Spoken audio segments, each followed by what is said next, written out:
feliz, o dia que todo dia era bom.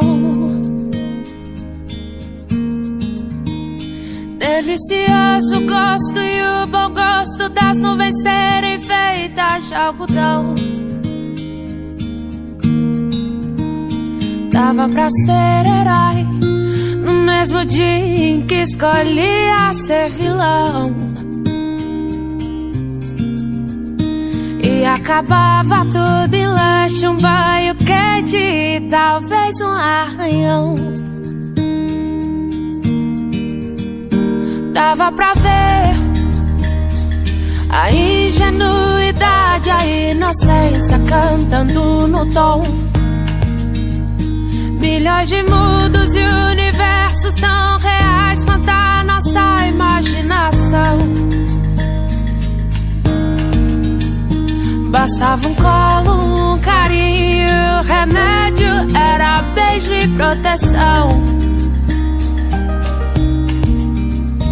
Tudo voltava a ser novo no outro dia, sem muita preocupação. É que a gente quer crescer, e quando cresce quer voltar do início.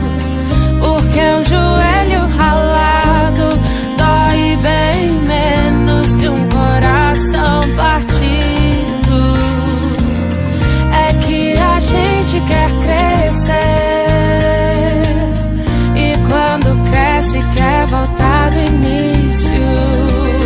Porque um joelho ralado dói bem menos que um coração partido.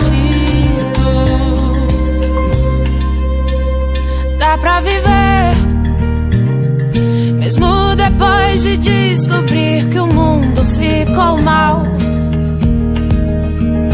É só não permitir que a maldade do mundo te pareça normal. Pra não perder a magia de acreditar na felicidade real.